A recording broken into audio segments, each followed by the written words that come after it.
know that there are some advantages to interior run game.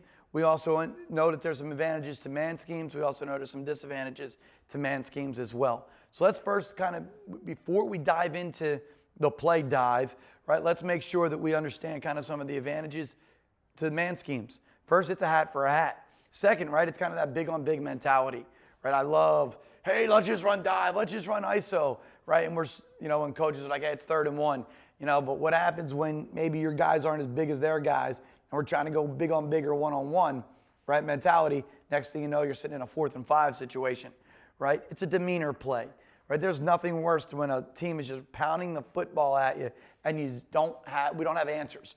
And it's like we're trying stunts, we're trying to run fits, run blitzes, you name it, and you just can't.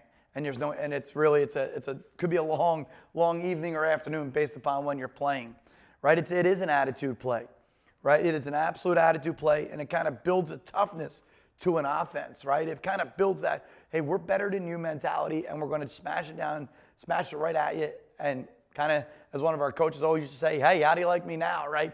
Type thing. So that's the advantages to it. Disadvantages, right?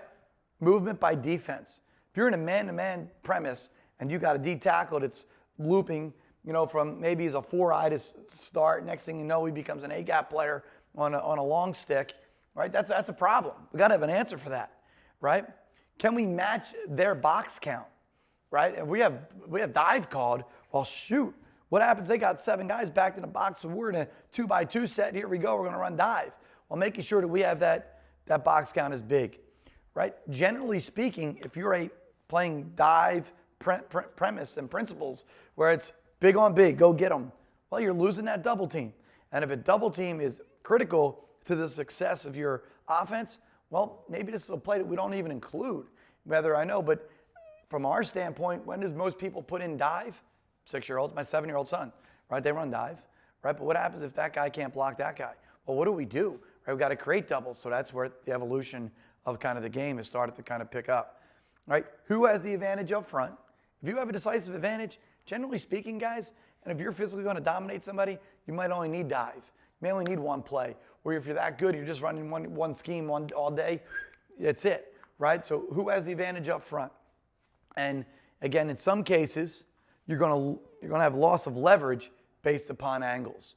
So again, just got to keep in mind for every advantage, there's a disadvantage. And when you got that balance scale, you're like, hey, does this outweigh our program? Is going to benefit our program? And then let's roll. All right, so let's take a look here, guys. And let's take a look at the screen here, the picture here on the left of your screen here. Rules, man on man, big on big, stay on tracks, right? Here's a base 4-3, right? Dive versus an even front, right? Maybe go right to the 3 because you have a nice easy bubble, whatever it may be. Now you got to, again, how you teach this thing. I know it's a base block, but is it an inside step, outside step? Where's your leverage? Making sure someone doesn't cross your face. Maybe it's it's a front that's inactive. Maybe also the success of the play dive happens on non-dive situations where you're going to say that and you're going to look at some tape. You're going to see about 5 or 6 plays that are dive is 3rd and 1, 4th and 1. Maybe you run it on 1st and 10, or maybe they're not packing in the box or giving you a different front, right? So generally speaking, right? But question, different ways to look at this. I don't want to sit there and say there's only one way to do this, because there isn't. And even after I put these 2 ways up, you might sit there and go, I don't like either one. I do it this way. Great. That's what clinics are for, right? Stimulate the mind, stimulate thinking, stimulate the next level of the program. So do we combo the 1 tech to the mic? Do we combo the 3 tech to the mic? To the SAM, rather. So basically then, do we just change this to inside zone because now we're getting some zone combos, right?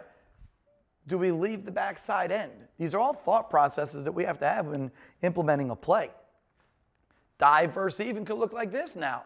Okay, create zone combos, right? So you have, your center and your left G going to the 1 tech to the mic. You got your guard and tackle, 3 tech to the SAM, right?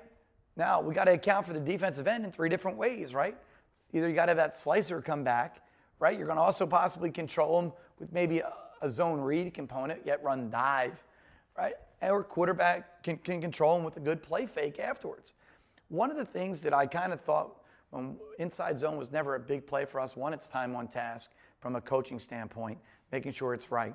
And I also didn't necessarily like the demeanor of it. 1, 2, 3, 4, 5, and divide, right? And all the different things that go into inside zone.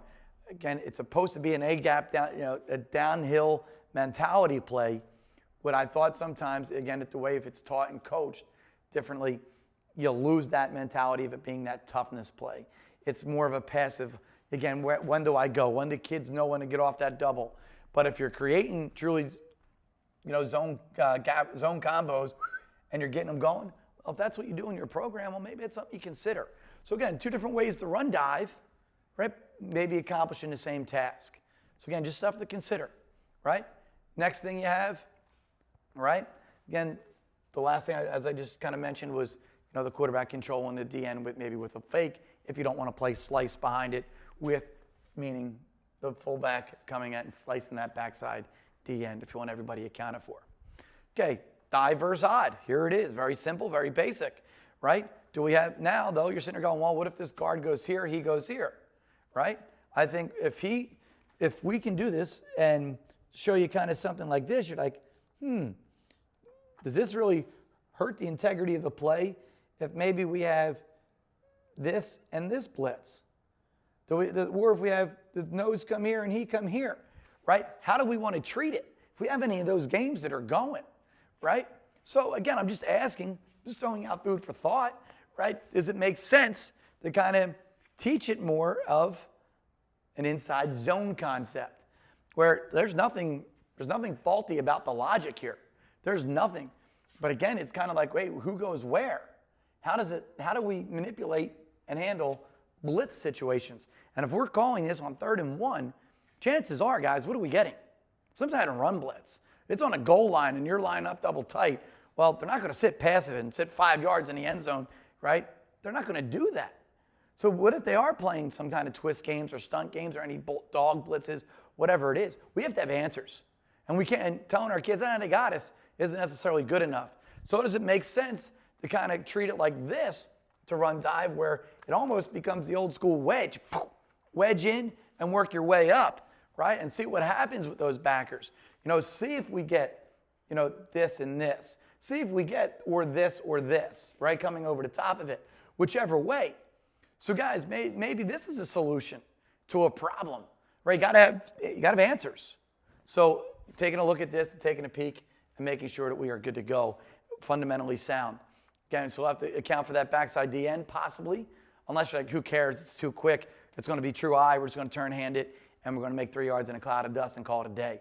Hey, cool. You don't need to worry about that DN. But if you're running it out of, two backs, if you're running it out of gun, you're most likely going to have to account for that backside DN some way, somehow. Okay? Now you have stack. You're kind of got to be able, and one of our coaches always says this, and, he's right. We're going to put it on tape and say he's right, but, we, at the time, we'll never admit to it.